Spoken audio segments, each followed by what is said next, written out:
Let's hear it for Gage.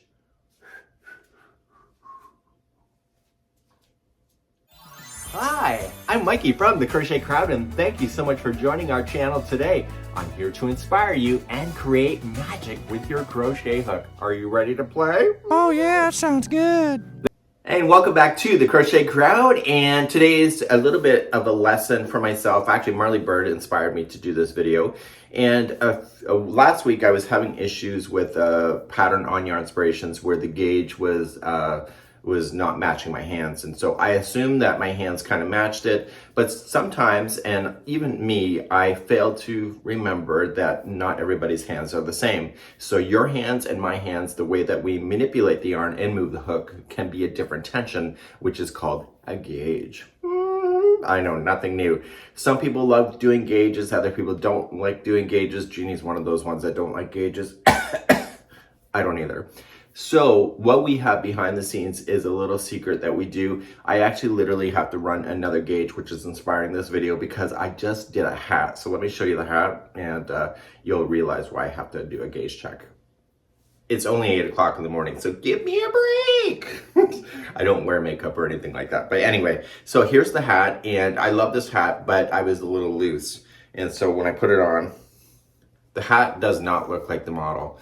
So I realized in this, and I can tell through the texture of the work that it's not going to match.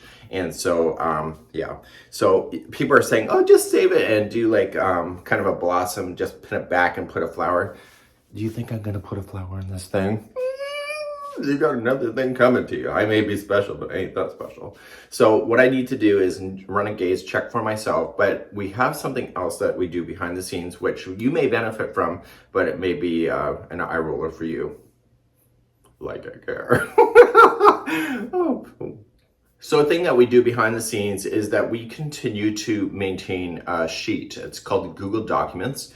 And so we share that with the team. So it turns out that Jeannie's gauge and my gauge tend to be always the same. So we maintain that so that we don't have to keep running a swatch every time we touch the same yarn, unless we know that there's a formulation change in the yarn itself. The hook, whenever we use Red Heart Super Saver for a 5mm size H hook, we can just look at the sheet and say, okay, this is our gauge because this is what we're used to doing. Only when the stitches get special, maybe that changes, but most times we're good. So what we have is this sheet, and what I need to go and look for in this sheet, which I know doesn't exist, is that my Lily Sugar and Cream with the hat I just did, I don't think is on that sheet because I don't use it that often, or let me just say I don't design with it that often. So that sheet is stuff that we've actually designed.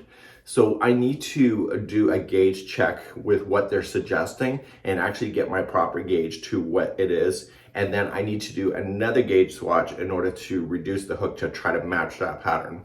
So I know for myself that that particular pattern, I'm going to have to reduce my hook because the hat's too big.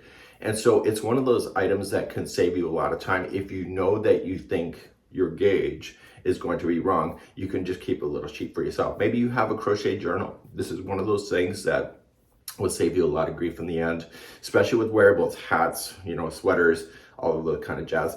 I get in a lot of trouble on YouTube saying, your hat doesn't fit. Did you run a gauge? And then you hear nothing but crickets. It's more like rubbing their legs together.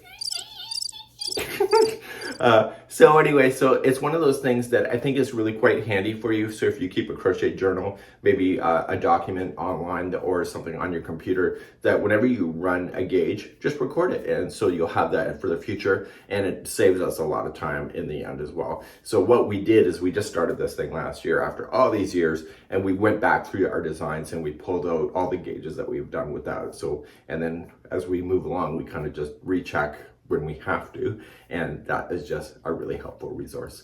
So does gauging suck? Yeah. Do we have to do it? Yeah, sometimes you have to. And so if you're going to complain about it not fitting and it looks good on the model, chances are it's your own hands and you'll have to adjust. I know, first world problem.